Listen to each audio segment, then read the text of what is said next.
আসসালামু আলাইকুম। সবাই কেমন আছেন? আশা করি ভালো আছেন। তো আজকে আমি আপনাদের মাঝে শেয়ার করতে যাচ্ছি আপনার বিকাশের পিন নাম্বার কিভাবে আপনি চেঞ্জ করবেন। তো চলে যাচ্ছি মূল ভিডিওতে। তার আগে আমাদের চ্যানেলটা এখনও যারা সাবস্ক্রাইব করেননি তারা সাবস্ক্রাইব করে রাখেন, আর যারা অলরেডি সাবস্ক্রাইব করে রাখছেন তাদেরকে অসংখ্য ধন্যবাদ। তো শুরুতে আমি ডায়াল প্যাডে চলে যাব। তো আমি ডায়াল প্যাডে চলে আসলাম। তারপর হচ্ছে আপনি আপনার বিকাশ অ্যাপস থেকেও আপনি পিনটা রিসেট করতে পারেন বা আপনার ডায়াল প্যাড থেকেও রিসেট করতে পারেন।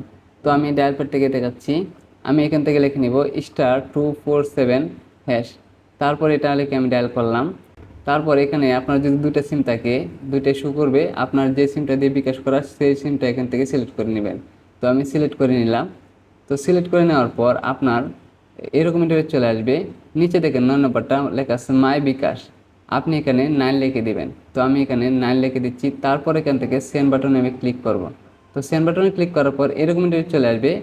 3 নম্বরটা দেখেন চেঞ্জ পিন লেখা আছে, আপনি এখানে 3 নম্বরটা লিখে নেবেন। তো 3 লিখে নিলাম। তারপর এখান থেকে সেন্ড বাটনে আমি ক্লিক করলাম। তো সেন্ড বাটনে ক্লিক করার পর এখানে দেখেন লেখা আছে ইন্টার ওল্ড পিন, মানে আপনি বর্তমান যে পিনটা ব্যবহার করতেছেন সেই পিনটা এখানে আপনি দিয়ে নেবেন। তো আমি আমার পিন নাম্বারটা দিয়ে নিচ্ছি।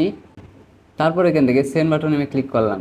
তো সেন্ড বাটনে ক্লিক করার পর এখন দেখেন লেখা আছে ইন্টার এ 5 ডিজিট নিউ পিন। তো আপনি নতুন যে পিন নাম্বারটা দিতে যাচ্ছেন সেই পিন নাম্বারটা এখানে দিয়ে নেবেন। তো আমি আমার পিন নাম্বারটা দিয়ে নিচ্ছি। তো আমি আমার নতুন পিন নাম্বারটা দিয়ে নিলাম। তারপর এখান থেকে সেন্ড বাটনে আমি ক্লিক করলাম। তো সেন্ড বাটনে ক্লিক করার পর লেখা আছে কনফার্ম নিউ পিন। আপনি যে পিন নাম্বারটা দিয়েছেন মাত্র সেই পিন নাম্বারটা আবার দিয়ে নেবেন। তো আমি আবারও দিয়ে নিচ্ছি। তারপর এখান থেকে আপনি সেন্ড বাটনে ক্লিক করবেন। তো সেন্ড বাটনে ক্লিক করার পর এখন দেখেন লেখা আছে your mobile menu pin has been change successful. তো আপনার পিন নাম্বারটা চেঞ্জ হয়ে গেছে। আশা করি বিষয়টা বুঝতে পারছেন।